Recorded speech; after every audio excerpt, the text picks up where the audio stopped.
Allez les amis, on est parti pour voir comment résoudre ce genre de problème, déterminer les couples d'entiers naturels qui soient solution d'une équation qu'on vous donne. Vous allez voir, c'est très simple et c'est lié directement à trouver tous les diviseurs d'un nombre. On se fait ça tout de suite. Pour régler ce genre d'équation, donc là j'ai choisi de vous mettre 9x au carré moins y au carré égale 10, mais j'aurais pu vous mettre 9x au carré moins 3xy égale 20, ou j'aurais pu vous mettre n'importe quelle équation. Ces équations, on va toujours s'en sortir de la même manière, c'est-à-dire en factorisant, en essayant de dire que le terme de gauche, on peut l'écrire comme un produit.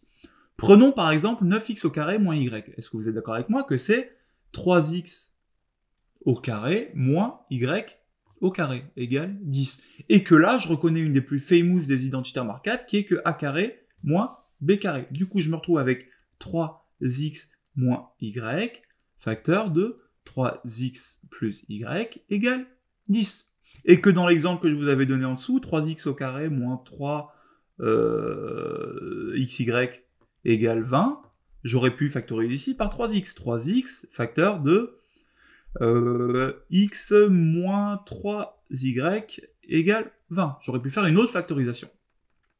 Maintenant qu'on a fait cette factorisation, vu qu'on travaille avec des entiers, vous allez juste essayer de vous débrouiller pour trouver tous les produits possibles de deux nombres entiers qui me permettent d'avoir 10. Et pour ça, on va d'abord trouver tous les diviseurs de 10. Donc les diviseurs de 10, c'est 1, 10, 2 et 5.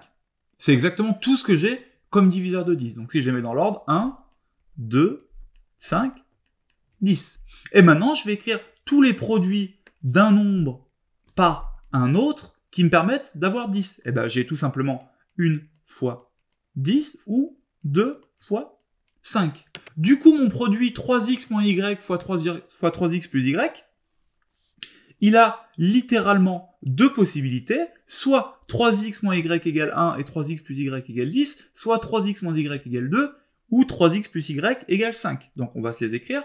3x moins y égale 1 et 3x plus y égale 10.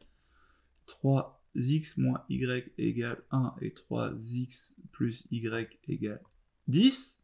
Tac, ça c'est mon premier couple de solutions. Et le deuxième couple c'est 3x moins y égale 2 et 3x plus y égale 5.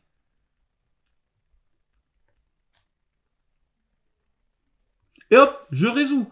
En faisant la somme de ces deux lignes-là, je me retrouve avec 6x égale 11, donc x égale 11 sixièmes, ce qui n'est pas possible, parce que je vous rappelle que dans l'énoncé, on travaille sur des entiers.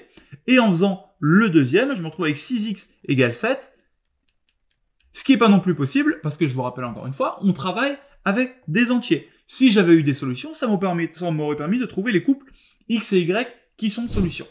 On vous a mis juste en dessous des exercices comme ça, avec des solutions. Entraînez-vous, ça vraiment, ça tombe au contrôle. Toujours, on se débrouille pour factoriser, et ensuite, toujours, on regarde les couples d'entiers qui multipliés me donnent le nombre qui est à droite, et on résout. À vous de jouer, c'est très simple, et vous êtes des champions.